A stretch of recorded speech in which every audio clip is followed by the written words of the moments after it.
Hello everyone. आज आपण सुक्ती सुद्धा पद्यम भागाला सुरुवात करणार आहोत. मागच्या व्हिडिओमध्ये आपण समय हा कंप्लीट केलेला टॉपिक. मी पद्यम घेते आधी, कारण हा जो पद्यम पार्ट आहे त्याच्यामध्ये सुक्ती सुद्धा, युग्ममाला आणि असे अनेक टॉपिक्स आहेत.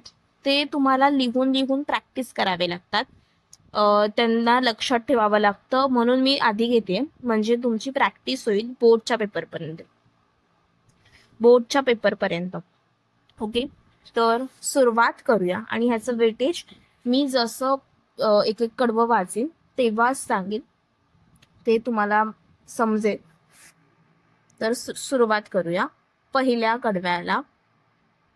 तर विद्यानाम नरस्य रूपधिकं प्रच्छन्न गुप्तं धनं विद्या भोगकरी यशः सुखकरी विद्या गुरूणां गुरुः विद्या बंधुजनो विदेशगमने विद्या परम दैवतं विद्या राजसुपूजते न तु धनं विद्या विहीनः पशुः. तर ह्या कडव्यामध्ये विद्येचे महत्व सांगितलेलं आहे. तर हे जे कडवं आहे, 4 लाईनींचं जेही कडवं असतील ते 4 मार्गाला येणार. ओके, आणि ह्याचा मराठीमध्ये अर्थ पण विचारतात. तर अर्थ काय बघा. विद्या हे माणसाचे सौंदर्य आहे, ते एक सुरक्षित गुप्त धन आहे. विद्या यश आणि आनंद देते. विद्या यश आणि आनंद देते. परदेशात विद्या हाच सखा असतो, ज्याच्याकडे विद्या नाही तो फक्त पशु असतो. ओके, तर तुम्हाला हे कसं विचारलं जातं, एकदा तर अशा एक स्टार्टिंग करून दिलेली असते, एंडिंग करायची असते, किंवा विचारलं असतं की पहिलं कडवं म्हणजे, किंवा असं सेम स्टार्टिंग दिलेली असते, एंडिंग दिलेली विचारतात, कारण तुमचं ते अज्युम करतात की तुमचं हे कडवं पाठ आहे. तर ते विचारतात ह्याच्यातून तुम्हाला काय समजलं. तर जो सगळ्या संस्कृतमध्ये जे आन्सर्स असतात ते तर तुम्हाला तुमच्या लँग्वेजमध्ये लिहायचे असतात. तर आपण मराठीत येतोय, तर तुम्हाला मराठीमधून फक्त क्लिअर करायचंय की बाबा हा अर्थ मला समजला, जो आता अर्थ आपण वाचला. ओके, जर तुम्हाला इंग्लिशमधून सुद्धा अर्थ हवा असेल तर मला सांगा, मी डिस्क्रिप्शन किंवा तुम्हाला पाहिजे असेल तर मी येत्या पुढच्या पद्यम भाग असेल, युग्ममाला वगैरे, त्याच्यामध्ये तरी ऍड करीन, नाहीतर कमेंटमध्ये तरी टाकीन. तुम्हाला पाहिजे असेल तर सांगा. ओके, इंग्लिशमध्ये मिनिंग ची PDF. नेक्स्ट आहे दुसरं कडवं. हे सुद्धा 4 लाईनिंगचं आहे. ते टायपिंग करताना ते एका लाईनीत आले. निंदन्तु नीति निपुणाय दिवास्तुवन्तु लक्ष्मी समाविशतु यच्छतु वातयेष्टम् अद्यैव मामरणस्तु युगान्तरे वा न्यायात पतप्रविचलन्ति पदं न धीराः. तर ह्याचा अर्थ काय होतो बघा. खरं तर ह्याचा अर्थ धैर्य असा होतो. मिनिंग बघा मराठीमध्ये. लोक निंदा करतात किंवा स्तुती, संपत्ती येऊ किंवा निघून जाओ, मरण आज येऊ किंवा युगांतरी म्हणजे नंतर येऊ, धैर्यवान माणसे न्यायाच्या मार्गावरून कधीही विचलित होत नाहीत. विचलित म्हणजे कधीही त्यांचं डायरेक्शन चेंज करत नाही. म्हणजे हे करायचं तर हे करायचं आहे. Okay, next. आता हे पण 4 मार्काला येतं. ओके, नेक्स्ट आहे कंट्रोल ऑफ स्पीच. म्हणजे काय, आपण जे बोलतो, बोलण्यावरती मर्यादा असली पाहिजे. आपण काय बोलतोय, कसं बोलतोय, केवढं बोलतोय हे आपल्याला सुद्धा समजायला पाहिजे. जास्त बोलणं सुद्धा योग्य नसतं, हे या कडव्यातून प्रूव्ह होतं. बघा, आत्मनोमुख दोषेन बध्यन्ते शुकसारिकः बकास्तत्र न बध्यन्ते मौनम सर्वार्थ साधनम. अर्थ काय मराठीत. पोपट आणि मैना त्यांच्या गोड बोलामुळे पिंजऱ्यात अडकतात, परंतु बगळे मात्र कधीही अडकत नाहीत. मौन हे सर्व कार्य साध्य करण्याचे साधन आहे. म्हणजे काय, बोलणं चांगलं आहे पण जास्त बोलणं वाईट आहे. जास्त बोलल्यामुळे पोपट आणि मैना पिंजऱ्यामध्ये असतात, पण जो बगळा आहे तो कमी बोलतो म्हणून तो आज नॉर्मल असा तुम्हाला म्हणजे पिंजऱ्यात नसतोच. ओके, त्याला कोणी बांधून ठेवलं नाहीये. पुढचं हे हे जे आहे ते 2 मार्क्सला येतं. आता हे जे कडवं आहे ते इनर स्ट्रेंथ, सामर्थ्यावरती आहे. तर बघा, रथस्तेकं चक्रम भुजयमणितः सप्ततुरगाः निरालंबो मार्गश्चरण विकलः सारथीरपि रविरयान्ते वान्तं प्रतिदिनमपारस्य नभसः क्रिया सिद्धी सत्वे महती महतां नोपकरणे. हे 4 मार्काला येतं. 4 लाईनी आहेत. टायपिंग करताना ते झाले, पण 4 लाईनी आहेत त्या.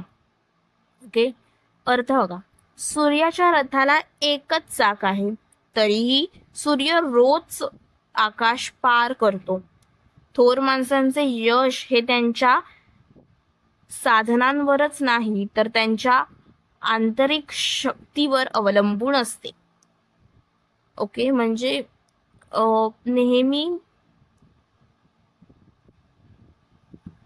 नेहमी तुम्ही शक्तीने जिंकाल असं नाही, तर बुद्धीने पण जिंकलं पाहिजे. बुद्धी असावी लागते, हे इथे प्रूव्ह होतं. Next, power of unity. इथे एकटीचे बळ प्रूव्ह होतंय. अल्पानामपि वस्तूना सहती कार्यसाधिकः तृणे गुणत्वमापन्ने बध्यन्ते मत्तिदन्तिनः. म्हणजे काय, लहान वस्तूची युती देखील मोठी कामे साध्य करू शकतात. गवत्याच्या काड्या एकत्र विणून तयार केलेल्या दोरीने माजलेल्या हत्ती देखील बांधला जाऊ शकतो. म्हणजे काय की तेच एक जेव्हा खूप माणसं एकत्र येऊन कोणतं कार्य करतात जे इम्पॉसिबल असतं ते सुद्धा पॉसिबल होऊन जातं. तेच एकट्याचे बळ. एकट्याचे मीन्स एकटीचे बळ. नेक्स्ट, कृतज्ञता. बघा, प्रथम वयसी मीतं तोयमल्पं स्मरन्तः शिरसि निहित भारा नारिके नारनामा ददति जलमल्पा स्वादमा जीवितवांत नहि कृतमुपकारं साधवो विस्मरंती.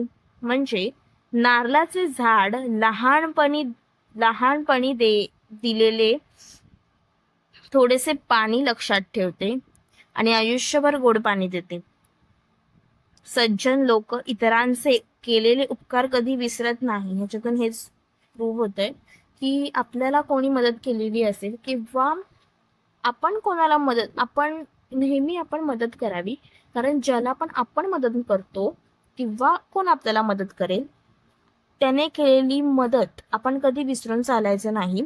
कारण एकमेकाला केलेली मदत एकमेक लक्षात ठेवतात आणि त्यानंतरच विश्वास उभा राहतो.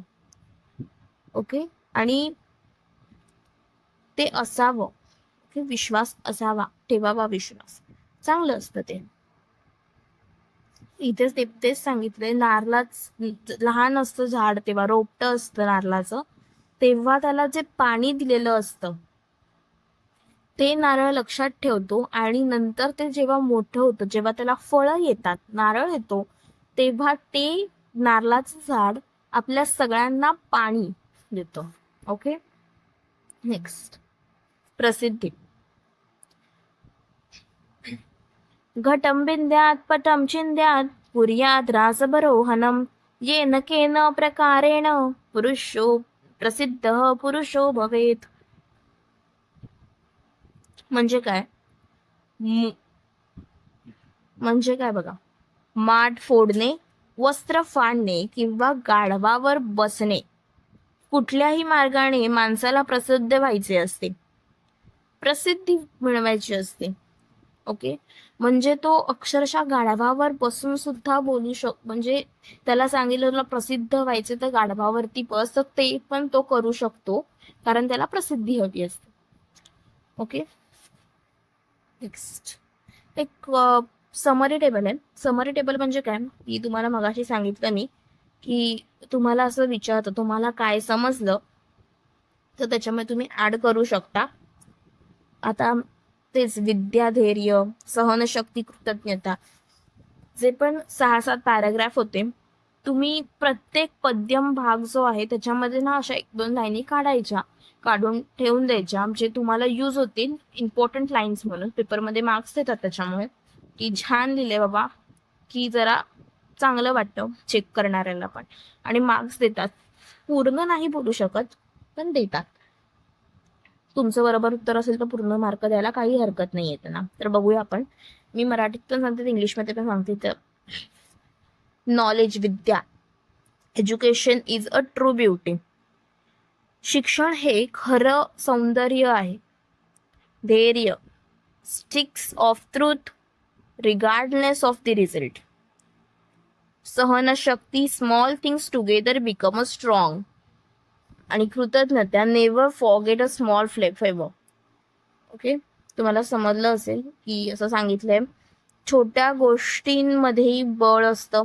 छोट्या छोट्या गोष्टी एकत्र करून बनलेल्या माणसांना किंवा छोट्या छोट्या गोष्टी एकत्र केल्या तरी ते खूप मोठं काम करतं. कोणाचे उपकार आपण कधीच विसरू नये. तर मी हे सांगत होते की आता मी प्रत्येक कडवी वाचली. तर प्रत्येक कडवी वाचली, तुम्हाला हे पूर्णची सुट्टी सुद्धा आहे ती बायहार्ट असायला पाहिजे. तोंडी परीक्षेला विचारतात. ओके, तोंडी परीक्षेला विचारतात. प्रत्येक ज्या 2-2 तुमच्या पुस्तकात एकदम इझिली दिसेल तुम्हाला. जे पण कडवं तुम्हाला 2 लाईनीचं दिसेल ते 2 मार्काला, जे 4 लाईनीचं दिसेल ते 4 मार्काला. एकदम शुद्ध लिहिता आलं पाहिजे.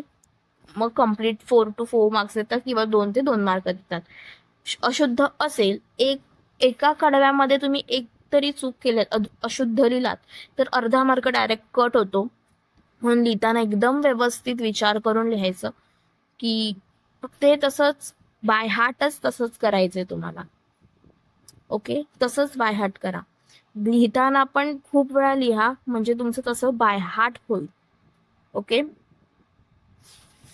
आणि जे मी बोलली आहे ते सारखं ऐकलात तरी पण तुमचं पाठ होऊन जाईल, कारण ऐकून ऐकून सुद्धा चांगलं पाठ होतं. तर पुढच्या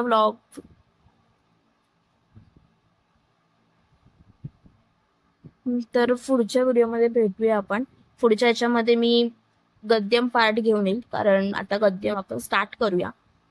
2 गद्यम पार्ट आहेत, मग हा एक अभ्यासक्रम संपेल. ओके, तर 2 आहेत, तर ते मी पुढच्या व्हिडिओमध्ये नक्की घेऊन येईल. आणि आधीचे व्हिडिओ सुद्धा बघा, चित्रपटकोश, समय आणि आता हा सुट्टी सुद्धा व्यवस्थित करा. हे खरं तर सुट्टी सुद्धाला 6 मार्काचं वेटेज असतं.